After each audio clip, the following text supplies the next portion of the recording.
Biyaya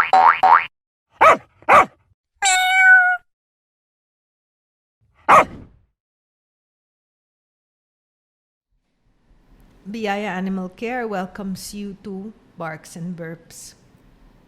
This is our maiden episode for a podcast that was thought of and conceptualized for a need for us to communicate with each other. Now, who is that us? The us would be anybody who is animal compassionate, into animal welfare, the medical side with the veterinarians, vet handlers, to pet owners, to LGUs, NGOs, shelters, sanctuaries, rescuers, feeders. So we welcome you to Barks and Burps, our continued pursuit in communication and understanding towards all things in animal welfare. We welcome you. Yeah. Our first guest is Doc Joden. Well, he's not a guest. Yes, not a guest. He's not a guest. But siya po yung chief surgeon po namin. The reason why there is a Biyaya Animal Care is because we have the likes of Doc Joden and other doctors. Without them, we don't have the manpower, the knowledge, the capability to move forward in shepherding and taking care of our animals. Welcome, Doc Joden. Yes, thank you, ma'am. Thank you. Yes. So, welcome to our first episode of Barks and Burps. So, yes, welcome. Yan. He's tongue-tied. Okay. Yeah, so, Doc Joden, let's start off with you as a veterinarian. What was the first...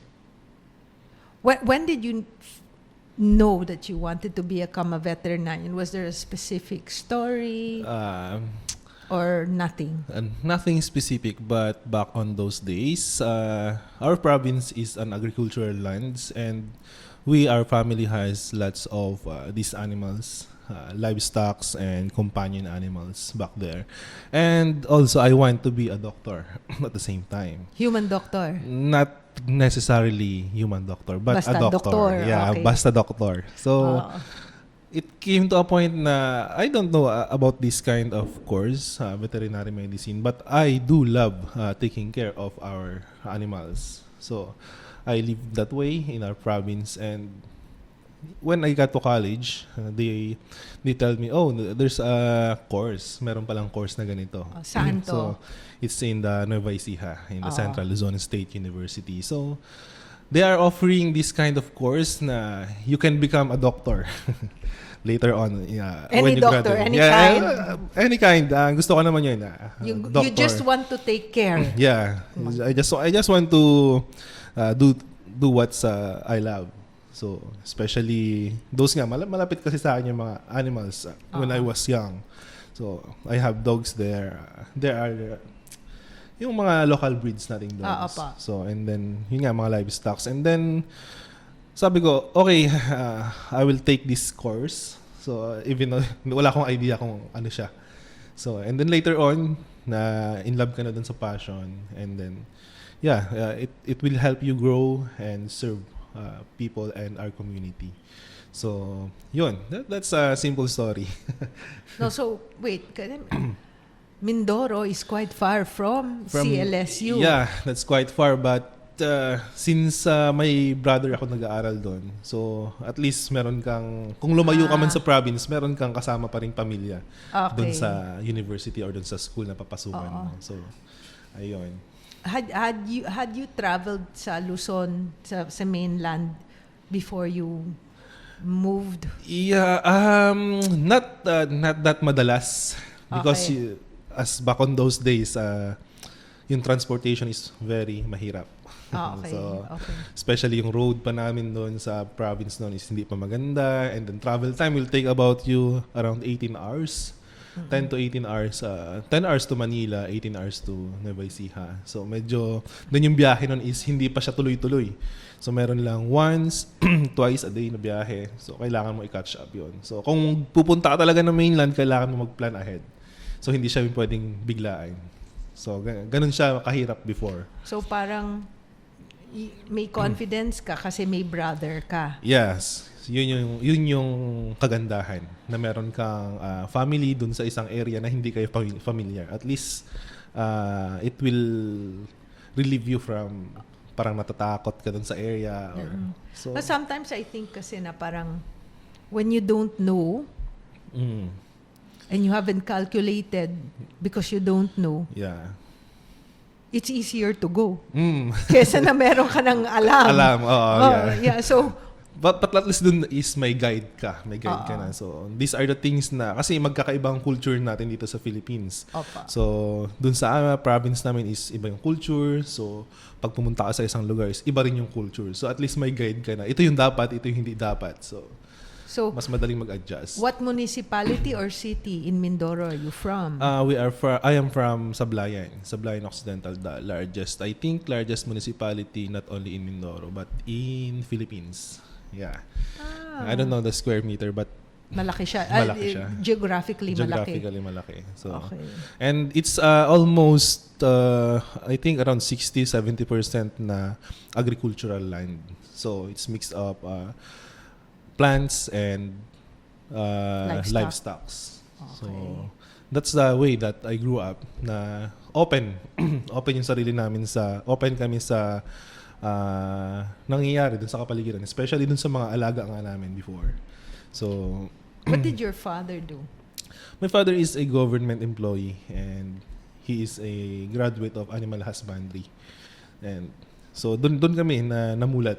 So parang it's in the DNA. Partly. Isang DNA kasi, and of course, siyempre pag bata ka yung influence, especially pag meron kayong mga animals in farms or in house. So it will drive you the passion. No? Especially kung meron kang, kasi before, tandaan ko is meron akong isang dog na biglaan na lang. Matagal siyang dog, bigla na lang siyang namatay nang hindi mo alam kung ano yung nangyari. So those are the things na matatandaan mo, bakit kaya siya na gano'n? Then it will, yung curiosity mo mag-lead dun sa yung kung ano yung gusto mong gawin. So yun eventually until na, kasi before hindi rin talaga kilala yung course offer ng veterinary medicine. Bakit konti lang? It's either konti lang yung schools before na nag-o-offer ng veterinary medicine dito sa Philippines, and then konti lang din yung may interest. So that's why, sabi ko nga, nung nag-aral ako, kailangan may introduce yung ganitong course dito sa province kasi it's an agricultural land. And veterinary medicine is agricultural course under the agricultural courses. So, and then later on, na-found out ko na lang na, hindi lang pala siya pang agriculture, hindi lang pala siya pang livestock. Meron din pala siyang pwede ka mag-clinic, mag-clinic na specialize siya sa pag-treat ng mga dogs and cats and mga companion pets natin. So, until such time na, nung napunta na ako dito sa Manila, meron pala mga hospital, yung mga pets. So, parang pag nasa province ka, parang hindi ka makapaniwala. Kasi sa province, rarely ka lang makakita ng nanggagamot doon ng mga dogs, cats. So, more on livestock sila nanggagamot. So, pagdating mo dito sa Manila, meron silang hospital, may x-ray, may blood chemistry analyzers, so may ultrasound. So mabibigla ka. So which is sa akin naman is I like to explore new dimensions or yung mga bagong areas kung saan na hindi ka familiar. So but hindi ka familiar pero meron kang idea. So that's how I become veterinarian. Yes. And just going back to your family background, from what I know, so Doc Eldon is a vet also, and then your brother, what did he take in CLSU? My eldest brother, he takes fisheries. Fisheries siya. So fisheries courses and more on research. It's very interesting kasi parang quote-unquote, mga probinsyano kayo. Yeah. Tapos, yung pursuit is, yung sinasabi mo, researcher ng fisheries. Parang, Iba siya. Iba siya. Iba yung ano. But, in other words, from what I know, from your family, is they're all professionals. Yeah. So, all in science, it seems. All in science. So, we have engineers, food technologists, and the one is currently taking up medtech. So, medical technologies. Very, very interesting that from province. Kasi, hindi yun din yung before thinking na from province is kumukuha ka ng course ng veterinary medicine. So, kasi ang thinking ng tao, especially before, marami ako nakakausap na, veterinary medicine, pang course ng pangmayaman yan. So, hindi ko alam bakit ganun yung thinking. Kasi, ang thinking before is, bakit mo gagamutin yung mga aso, pusa, ganyan. So, parang wala ka nang magawa sa buhay. Parang ganun yung thinking nila na, pang course ng pangmayaman yan. And this is in your hometown? Parang ganon? Hometown. And then some parts of the provinces din. Nagsabi na, kasi nga hindi sila familiar kung ano yung ginagawa. So good your parents, supported you? Yeah. Back on those days naman, hindi naman siya ganun kalaki yung, especially sa mga state universities, hindi naman ganun kalaki yung mga tuitions, mga miscellaneous fees na binabayaran. So, kaya naman. No, so, there's financial support and there's emotional and psychological support. So, I mean, I'm just thinking from a provincial point of view. You know, like when I was growing up, it was like, take a serious course that can pay your bills, right? Yeah. So, if the way I'm listening to you, it was like, are you hallucinating? Are you gonna be able to put food on your table with this course, And so, where's the practicality? Yeah. Yun ang iniisip ko na often I had quite a well-to-do friend, no? And yung anak niya gusto magiging vet. Tapos ang reply niya sa akin, walang pera naman sa pagiging vet, hindi pwede, mag-business na lang siya. So parang naawa ako sa bata, right? At the same time, but parang there's a certain maybe courage or faith in your parents. Yeah. They let us choose what we want. Hanggat kaya naman. Kasi during that time, we are 3 that studies in college. So medyo mahirap siya. So, but sabi ko nga is kung may paraan naman, so kaya, kung tulungan sa pamilya ba. Then nakaya naman siya eventually. And then yun nga, common thinking talaga is ano yung magiging trabaho mo after ng veterinary medicine. But I'm confident naman na sabi ko nga nun, it's an agricultural course naman siguro pagka-graduate ko. Ang Philippines is kailangan ng mga agriculturist. Yeah. So, kasi ang idea ko pa lang naman nun is wala pa yung dogs and cats. Ang idea ko is more on livestock. So, then eventually na-open up na lang tong mga ganitong bagay. And that opened up in school, or it opened up while you were going to school, or before you went to school you were like, veterinary small animal, or when you were in school na? When we are in school na-open up yung iba't ibang fields ng veterinary practice. So hindi lang pala siya dun sa baboy, kambing, baka, kalabaw. So, meron din tayong marines, then wildlife, and then meron tayong small animal companion. So, ang daming fields na pwede mong puntahan. So, hindi lang siya isa. So, kaya yun nga yung kapag may nagtatanong sa akin na, Doc, gusto ko maging veterinarian. So, okay, marami kang pagpipilian naman. Hindi lang naman siya yung sa mga livestock nga natin. So, kung ano yung gusto mong gawin, kung nasaan yung compassion mo, na kung ano talaga yung gusto mong gawin as veterinarian. So when did you establish ano yung gusto mong gawin? Well, before graduating sa college, kasi before you graduate, you will be assigned to different fields. So you have the large animal, you have the small animal, you have the small livestock, and you have the wildlife and clinics. So, lahat yun inikutan namin. And then eventually, dun mo ma-realize kung nasaan yung gusto mo. So, what makes your heart tick? Wala naman. Kasi it's very interesting and very malapit din sa akin yung sa may clinics. So, kasi ang nakikita ko lang noon is paano tumatakbo ang mundo ng veterinarian sa field ng clinics. Kasi sa field ng large animals, at least meron ako personally na experience in Nueva Ecija na habang gumagawa ako ng thesis, andun ako sa may large animal. So, alam ko na, medyo alam ko na yung routine kung paano yung ginagawa and then kung paano tinitreat yung mga animals na merong mga sakit. So, and then, yung field ng small animal is bago sa akin. So, talagang wala akong idea kung paano yung ginagawa. And ang dami kasing, during that time, veterinarians na umaalis sa practice ng small animal. So, if i-sum up mo, hindi sapat yung manpower ng veterinarians sa small animals to cater yung pangangailangan ng mga tao, ng mga pets, so ng community. So in that logic, sabi ko, why don't I join in the force? Kasi yun naman yung aming social responsibilities as veterinarian. So dagdag tayo sa force. So eventually, hopefully makakreate tayo ng ibang perspective pagdating sa small animal sa ating mga pets. What do you mean by ibang perspective?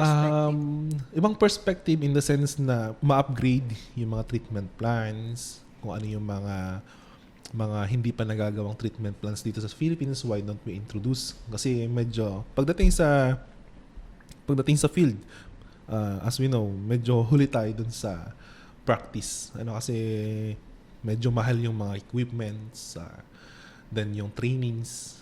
So, wala pa tayong mga specialist. So, ganon. So, why don't we kung sa time namin, kasi kung yung dumaan yung time namin is ano yung magagawa mo as veterinarian dun sa field na yan. So, at least somehow makahelp ka dun sa field ng... So, the way I'm reading it or feeling it is you always had a need to serve. So, service. Yun naman ang gusto ko na nun before. So, sabi ko nga, even if whatever it takes, at least kung may... Kasi yung fulfillment mo as to serve yung community mo is parang it's more than anything na parang may ginhawa ka nararamdaman. Parang ganun ba? So, yung sinasabi ko na minsan it's psychic income. It's not monetary income. Oo. So, you had that. Did you have that when you were younger? Or you're not sure? Not sure if meron ako noon. Meron ba kayong ROTC? Meron? Yeah. Did you feel it in the ROTC? In ROTC, yeah. Especially... That service, diba? That service. So, mararamdaman mo eh.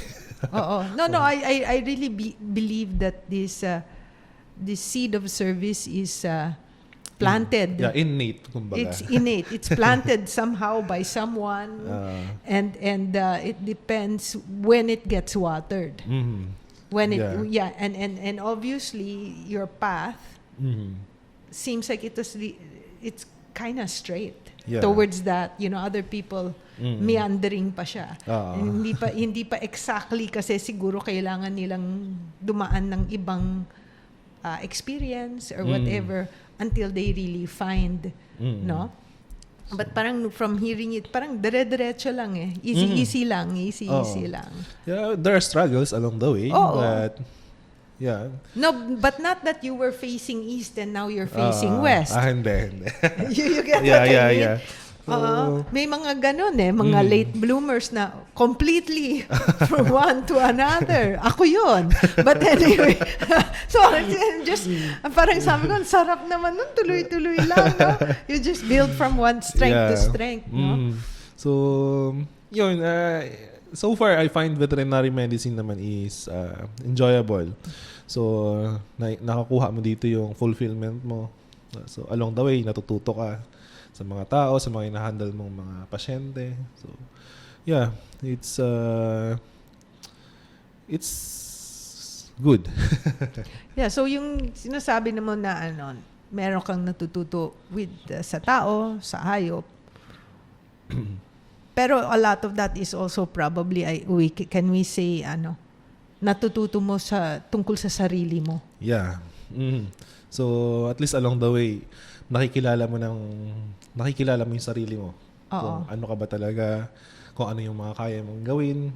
So, lahat yan, matututunan mo along the way. And I'm still learning. Yeah. So, would you say from your learning that you've limited yourself? Hindi. Ang tawag mo dito, it's like a black hole. So, marami ka natutunan along the way. Hindi mo alam kung ano. So, dumadating sila and kailangan mo lang i-establish kung ano yung mga yon. Kailangan mong i-ayos. So, kung ano yung mga natutunan mo ngayon, compile.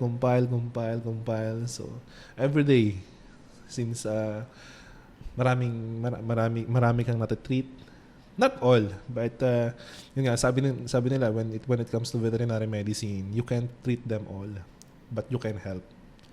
No, because I was like me in my case, like I was thinking about there were times like when my teacher would teach me something, di ko nagegets, right? And then 10 years after, I'm alone, and it's like, uy, ito yun. Yung pala yun. Yun pala yun. Of course, this is more formless thing. It's not so technical, and it's not 5 ml and da. But I believe, because animals don't speak, there's a creativity that you also put in to the treatment, the whatever, and that comes from years of practice. Because each disease can be a compounded or stacked disease, and some things are quiet, you don't know, it's not readable in the charts. Yeah. And most likely, kasi science is constantly changing. So, hindi natin alam kung ano yung sakit ngayon na hindi treatable is after 10 years treatable na siya. So, mga something like that ba na... Yeah, well, who was that scientist who said na parang the act of observation changes the result? Yeah.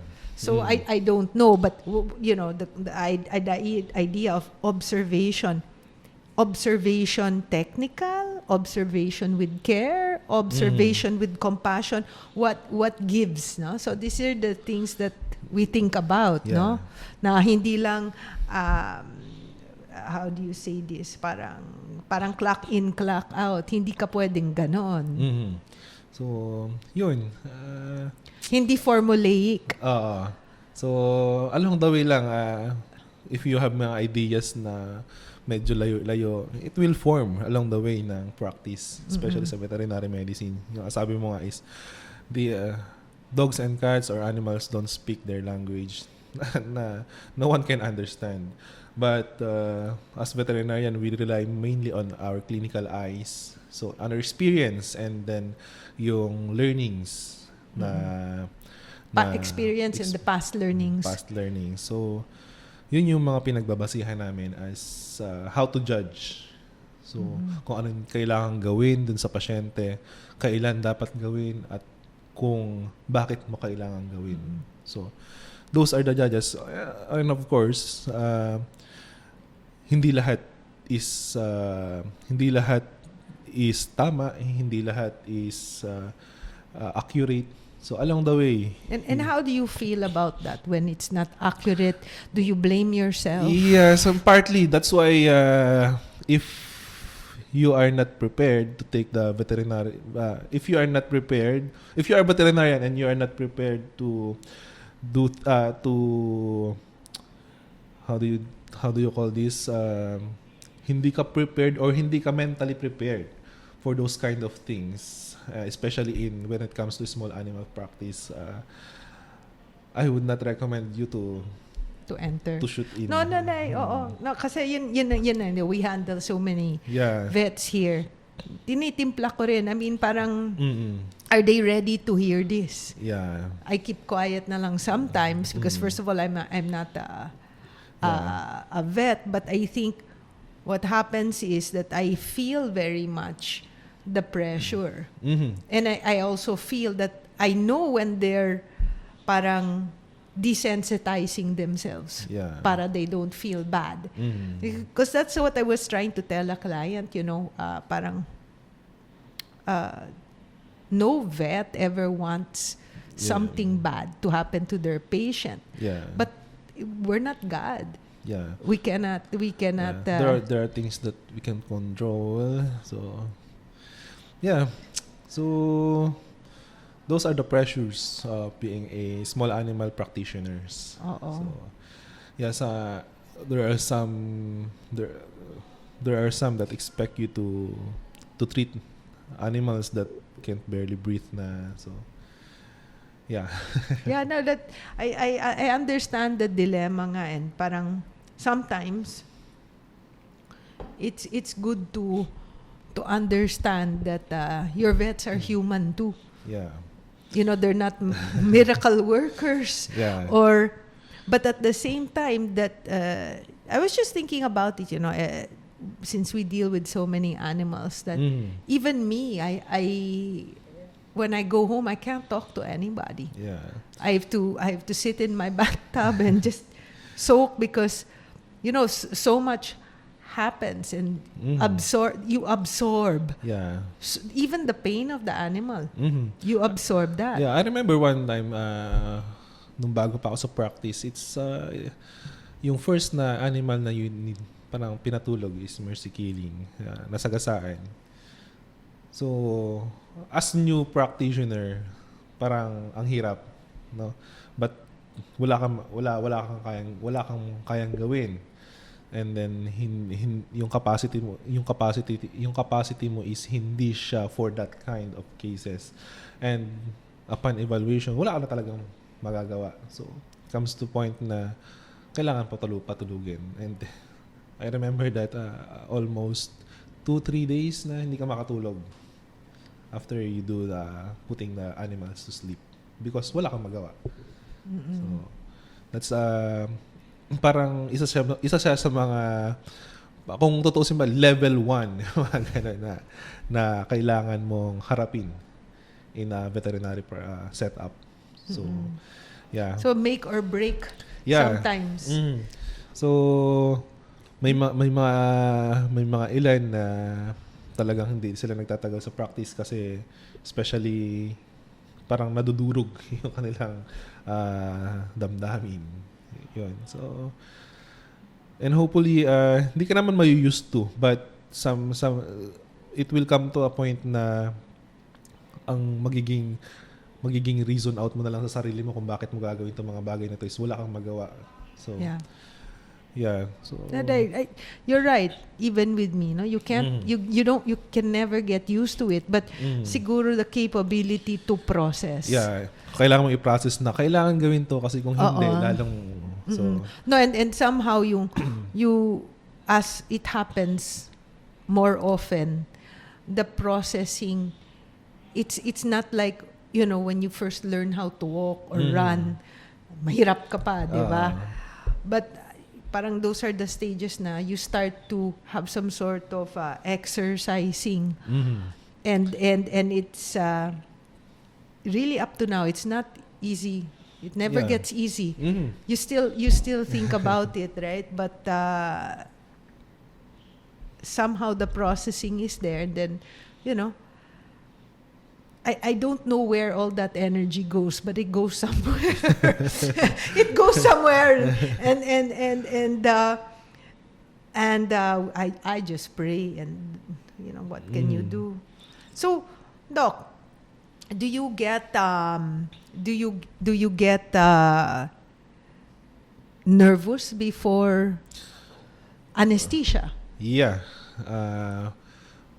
You'll get nervous to it during preparations, sedation, anesthesia, because even if lahat ginawa nyo na yung test, you run random test na, so there are things pa rin na you can totally understand kung why it happens. So yeah, partly there are things na talagang hindi mo hawak. Yeah. No, I know, because like when friends bring their animals here Yeah. and they need surgery. Ako yung kinakaba. Na, shucks, I hope there's no Yeah. allergic reaction. Hope Yeah. ako yung kinakaba because it's the unknown. Mhm. Yeah, even if from the time na magkaroon ng veterinary practice dito sa Pilipinas, I would say na from time to time, i-improve yung mga products na ginagamit to lessen yung unwanted effect ng mga anesthesia to do surgeries. But along the way, hindi siya totally na matatanggal mo yung risk. Ano? So, there are some animals kasi, individual animals na biglang bumabagsak yung mga vitals, mga ganyan pag binigyan ng anesthesia, even though you have the proper preparations. So, those are the things na you will ask, bakit? Ano kaya ang nangyari? So, yeah. I think also what happens, Doc, is we do so much surgery in terms of the kapon, no? Yeah. The numbers are large. Yeah. So the percentage of the and probability.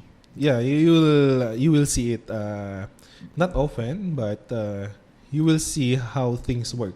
No, compared with kapag nag-handle ka ng mas maliit na volume ng surgeries, animals in your practice.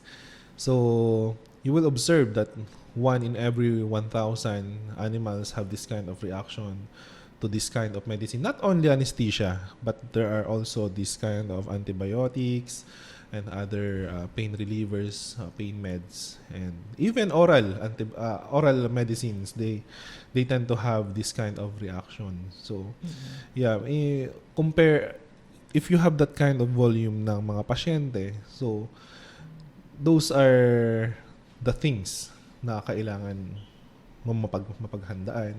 Yeah. So, No, I was just also thinking about it in a way, Doc, na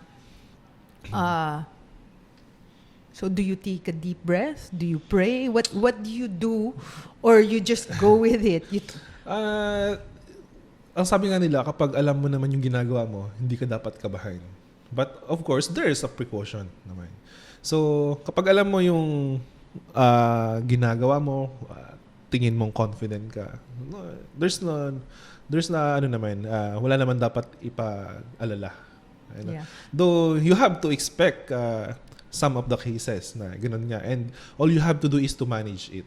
Yeah. Because there's that old saying na, don't be too overconfident with Yeah. anything. Yeah. Because that's then you're asking for trouble. Parang Yeah. ganon. So you always have to have this parang wait just in case meron kang diba? So, yeah, the most important is your knowledge on that particular thing.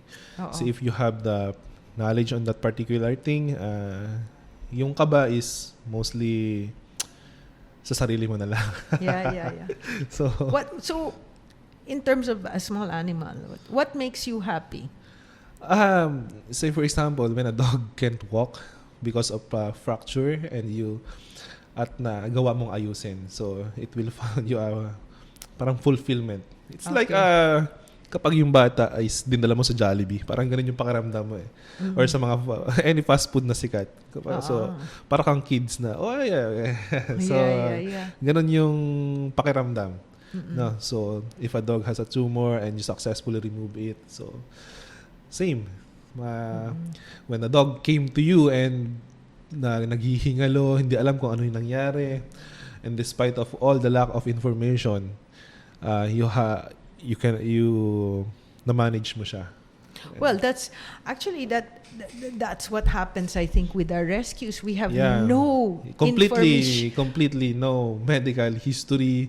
We don't know what they ate an hour ago. Yeah. So, you don't know kung ano yung mga sakit na meron sila, and then yung mga payat na buto-buto, eventually after 1 month, 2 months nakita mo is so for example, dami nating rescues na treat.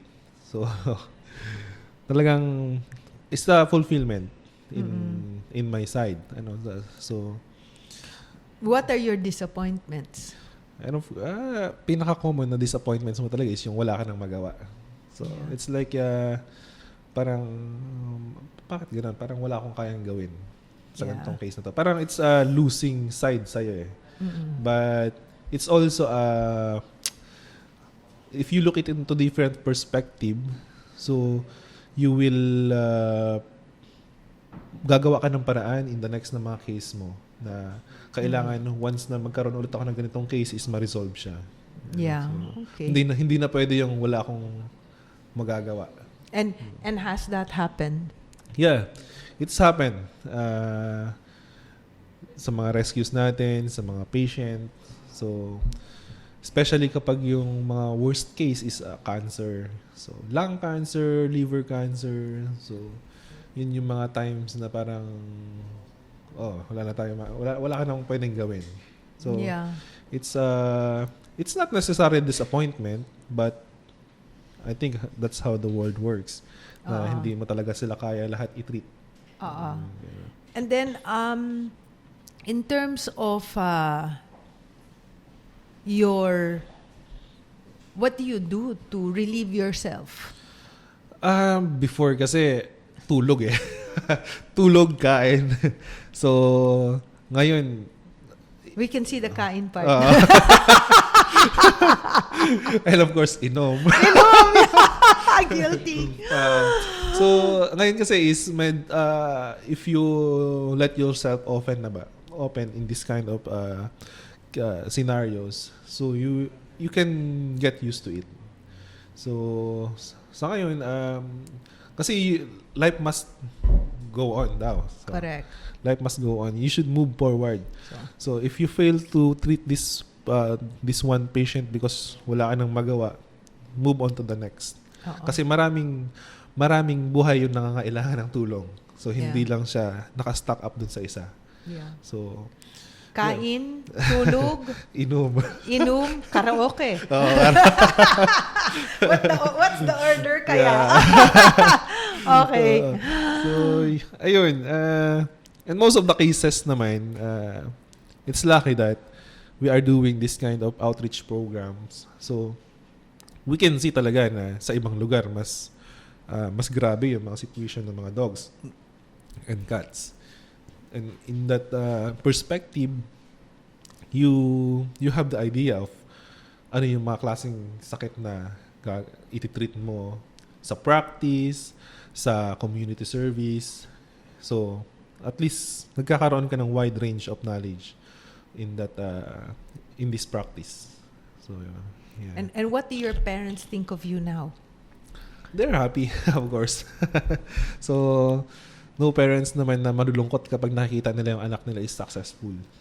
So, as long nakikita nila walang problem, successful, masaya ka sa ginagawa mo, they're happy.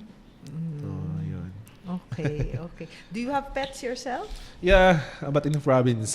Not here. Kasi parang hindi mo na maharap yung mga mag-alaga dito ng pets. Especially kapag busy ka sa trabaho.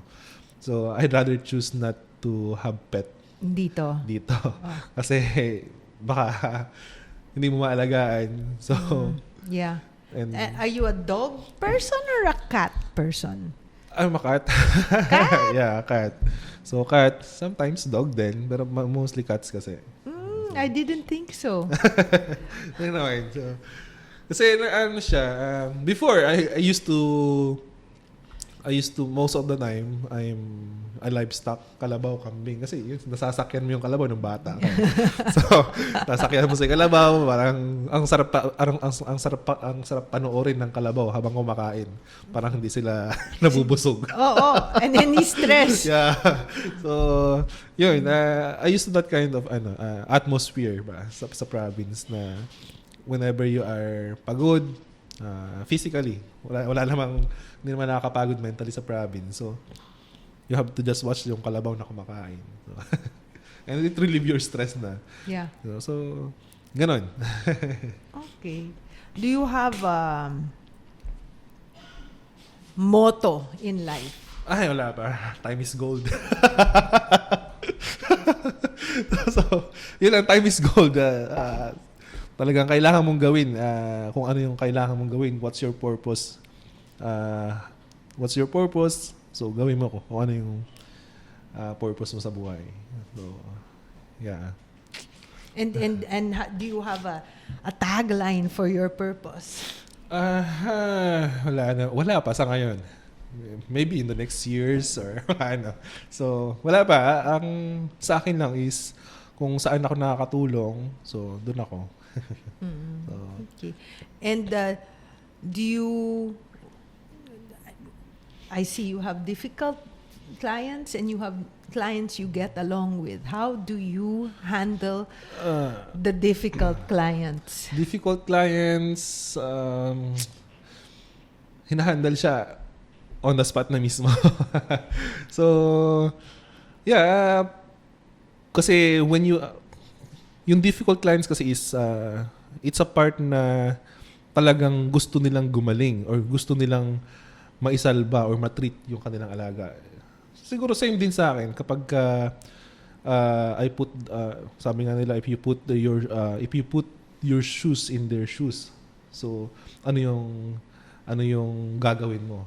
So partly because difficult clients, they usually try to do what's best for their pets. And yeah, sometimes ang kailangan mo lang talaga is malawak na pangunawa. Okay. So siguro isipin mo na lang siguro kaya ganito si ma'am, si sir is talagang gusto niyang gumaling yung kanyang alaga. But you don't have the capacity or wala ka na talagang magagawa. So it that will start yung spark na magagalit sa yung client. But in your part kasi minsan wala ka nang magagawa. That's it na. So how do you handle that pag nagagalit na sa'yo yung client na wala kang magagawa? Wala. Wala. Pasensya na lang. Oo, kasi accept mo na lang na talagang yun yung magiging tendency nila na magalit. So, ma-understand mo naman. Kasi if you put nga yung sarili mo sa place nila, so baka ganun din. Or baka mas worst ka pa. Yeah. Pagka nandun ka sa sitwasyon nila. Especially, yun nga, most of our clients nga naman kasi is sa small animal, yung mga pets nila is talagang partner ng families. Yeah. No, so talagang gusto nilang mapagaling or gumaling yung kanilang mga alaga. But it comes to the point talaga na minsan hindi lang masabi rin ng mga doctors na wala na kaming magagawa, sir. That's it. That's the end of the line. So, and that's the hardest thing na sasabihin mo sa client. Kasi yung acceptance ng client is medyo hindi pa ganun ka open. So, it's up to you kung paano mo sila inform na yun, hanggang doon na lang. So, yeah, may mga clients na mahirap, may mga clients naman na talagang they understand what the situation is. So, and then once na ma-understand nila kung ano yung nasa situation, so it will create tawag mo din, it's a bond between you and them. So, yeah. Yeah. So when this happens, and then moving forward, what are some of the cases you haven't handled that you're curious about? Here, I handled na some, but yun nga, say for example, mga vertebral fracture repairs or mga tumors ng brain. So, we have that cases, yung mga paralyzed because of that problem nga. And then, it will lead you to curiosity kung paano siya gawin. No? Especially here sa atin is, I'm not sure if meron nang gumagawa ng mga ganong surgeries, kung ano yung success rate ng surgeries na ginagawa nila. So, it will lead you to curiosity na paano ba to for next time na magkaroon ako ng ganitong case, paano ba natin mariresolve na hindi laging option ang putting the animal to sleep, especially kung nakikita mo na lumalaban or malakas yung pet. So yun, mga perspective na gusto ko sanang i-explore in the future, and para at least mas marami tayong matulungan, no? So ganon. Do you need special equipment for that and stuff? Yeah, special equipments. Not that special. It's mga normal equipments lang din naman. But the most important thing is yung knowledge on how to do those kind of surgeries. So yeah, it requires intensive trainings, most likely abroad. So there are none here. Yeah, I think so na wala pang masyado na gumagawa ng mga ganong kind of surgeries, neurosurgeries especially. So, but I think in the future, 5 years, 10 years, there will be na gagawa ng mga neurosurgeries. So, and it will open up a magandang perspective, especially in Philippines na ganun naka-advance yung practice ng veterinary medicine sa Pilipinas. So yun. Hopefully. So now going back to Biyaya Animal Care, what are you hoping for, looking forward to? Yeah, here in Biyaya Animal Care, I'm looking to a practice na pwedeng makasabay abroad, which can caters different wide range of services from examinations down to soft tissue surgery to thoracic surgery to neurosurgery eventually. So hopefully we can do that, and of course to offer services not only in the practice but also to our community as well. So, yung makapag-cater tayo, makatulong tayo sa ating government na masolusyonan, ma-resolve ang overpopulations and yung pagkalat ng rabies. No? So, sakit. Yeah, talking about that, how was your Siargao and Surigao experience? Yeah, yeah. We've been to Siargao nga pala, Surigao lately. So, yeah, it's very good. Actually, it's 21 days of outreach program. So, kailangan namin pumunta dun sa mga lugar na hindi naaabot ng mga veterinary services. So, island like Mamon, Anahawan. So, yun, pinuntahan namin sila just to do neutering and anti-rabies vaccinations and also deworming as well. So, and you will realize na, paano na lang pag sa buong Pilipinas, ang dami pala. Yeah, there's a lot. Mahirap siya, mainit, masakit sa katawan, but you'll find it fulfilling naman. Yeah, because I was remembering the census we got for Socorro, no? Yeah. 2,000 cats and dogs in a small island. That is shocking. Yeah, that's large na actually. So that's Socorro, and then we have this kind of small.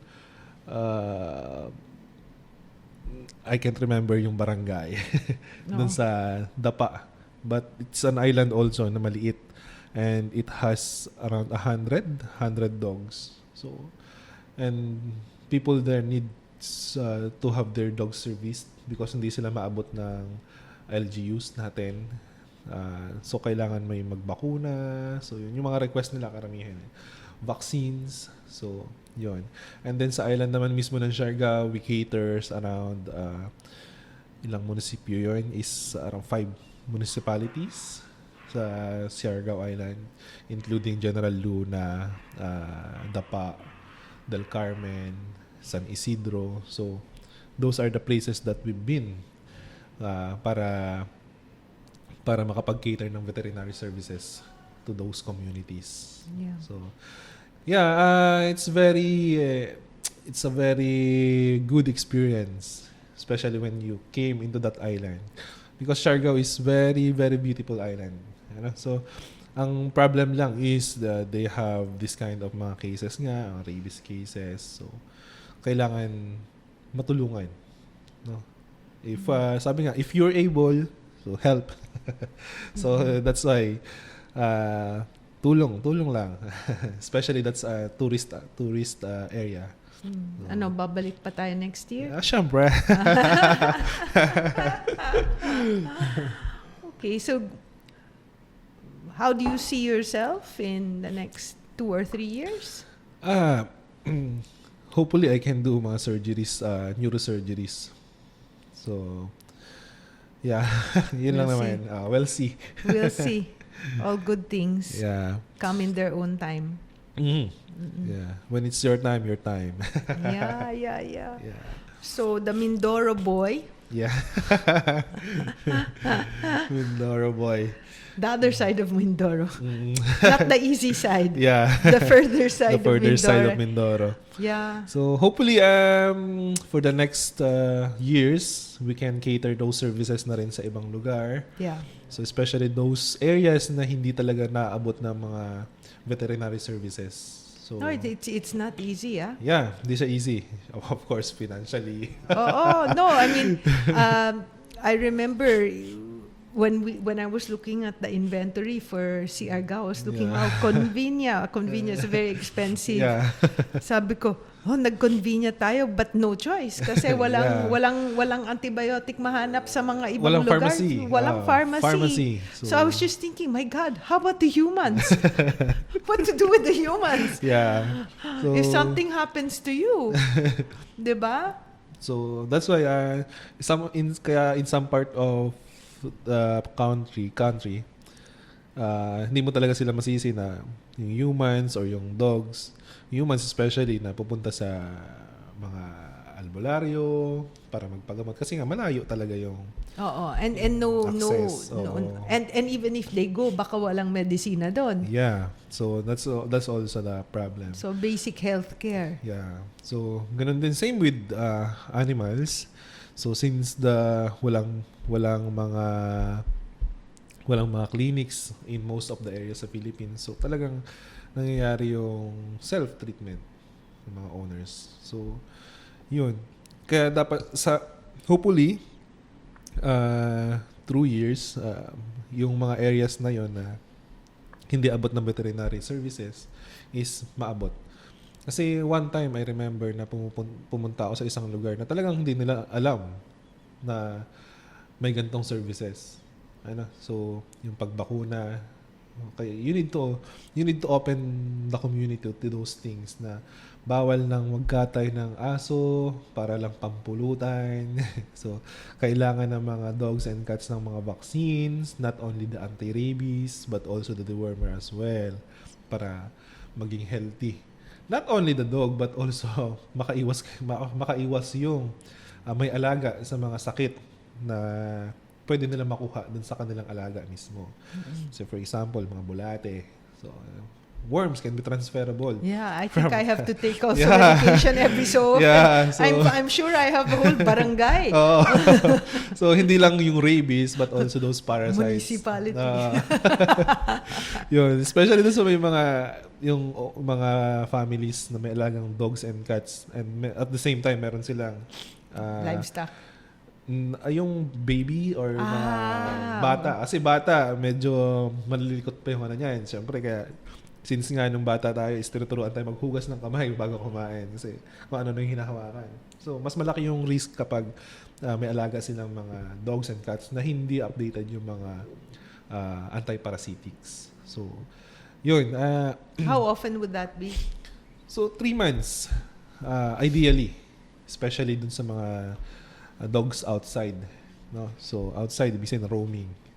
Which is, I found it normal na lang dun sa mga lugar na naka-roam lang talaga yung mga dogs. So, and you will notice na yung bata is hinawakan si dog, nilaro-laro, and then eventually, baka hindi maghugas ng kamay, so kakain. So, those are the things na common na way na para ma-transmit yung mga bulate, mga parasites from dogs to humans. So, that's why hopefully in the next years na ma-promotes ang animal wellness not only for the animals but also for the people as well. Yeah, well that's what happens when people have this question na Rina, why are you taking care of animals? There are more Yeah. people in need. But actually, indirectly, we are helping the humans Yeah. by helping the animals in a very big way. Yeah. It's just that it's the other side of the coin. Yeah. Yeah. To prevent one rabies death, that's major. Yeah. To prevent zoonotic diseases na nagpa-pass on from animal to human or human to human to, and then passing on to other humans. Yeah. Malaking bagay po yun. So, yeah, because I think around 25% of sakit ng tao is nanggagaling din sa mga animals.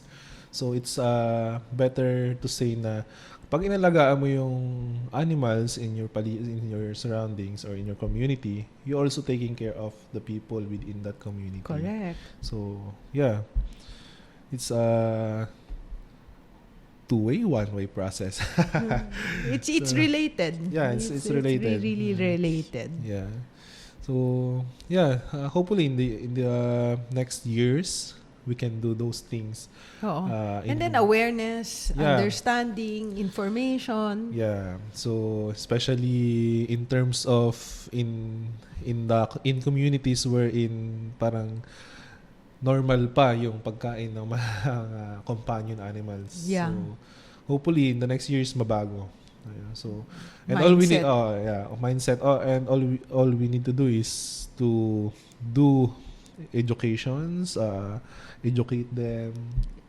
Pass information. I think that's what happened when we went to Baguio. The comment of the city vet and is they were happy to see that some dogs and cats with breed na pinapakapon na rin. Yeah. Ibig sabihin hindi gagawin puppy mill or kitten Yeah. mill. Or at the same time yung parang hindi gagawin livestock yung aso. Yeah. To keep on having more and more puppies para sa dog meat trade, no? Yeah. So there's always different ways to think about it and address the situation, and sometimes we just don't know, may effect na pala. So, yun yung experience ko in some communities na hindi nga nila alam yung mga ganong services. The first time na pumunta ka, parang mabibigla sila. Oh, parang ang arte naman, pati yung mga aso, dinideworm, ganyan. Ganyan yung perspective sa communities na hindi familiar sa ganong service. But later on, 2-3 times ka nang pumupunta doon, they will accept it na as is. And they will try to change na rin yung on how they treat their companion animals. So, not only as a guard dog, or not only as parang alaga lang, but they will treat it as is na as family members. So they will be concerned of those schedules, deworming. So some say na, Dok, hindi lang pala anti-rabies yung kailangan. Ano pa yung bakuna na kailangan nito? So it will gain their interest. Would you say that COVID helped that? Yeah, COVID helped them understand what the vaccine is for. So, and mas madali siyang ipaliwanag since yung COVID has vaccines. So, kapag nag-explain tayo sa mga clients is nire-relay na lang din natin doon na they should have this kind of vaccines to prevent this kind of diseases. So, yeah. So, and it's good kasi I would like to encourage people to do to have their pets vaccinated because yun nga, sobrang endemic ng sakit dito sa atin. Parvo, panleukopenia, distemper, and those diseases can only be prevented through series of vaccinations. So, kaysa yung magkasakit sila, then saka mo treat. So, So, very mahirap. hard. That's why they say that prevention is better than cure. If there's prevention, so do it. So, rather than curing the pets kapag meron sila ng sakit. Yeah. So, ganun. Okay. Well, it was nice talking to you. Yes, ma'am. Doc Joden, partner in crime. Our partner in crimes. Partner in crimes.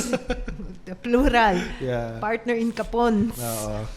And Yeah, would you like to leave a message to our viewers? To those aspiring veterinarians who wants to be veterinarians, just be prepared, do whatever it takes para makuha nyo or mapursige nyo kung ano yung gusto nyong maging. So, lakas ng loob. And of course, study hard. So, I'm told you study like a human doctor, just as hard. Yeah. Yeah. So, and this is a very, very wide range of subjects and topics. So, yeah. As student, study hard. Yun lang naman. So, Well, thank you so much, Doc Yes, Joden, ma'am. and thank you Thanks. for the viewers. And we will be having other episodes. Yeah. And as we move along, just again to have a better understanding about animal welfare from the side of a veterinarian, Yeah. from the side of a pet owner, from the side of a LGU, from the side of the Bureau of Animal Industry, and from the side of rescuers and shelters and etc. So thank you so much, and we wish you all the best. Thank you so much. Take care. Bye-bye. bye-bye. Hello mga kabiyaya. Barks and Burps, a podcast, is composed of 3 people. Me, Rina Ortiz. Albert Gamino. Alcer Pineda. We are here to discuss anything under veterinary services, rescues, adoptions, animal welfare, responsible pet ownership, anything and everything in between. Kung nais ninyong magiging isang biyaya sa aming mga alagang aso't pusa, please comment below or message our Facebook page. We'd love to hear from you. Maraming salamat po.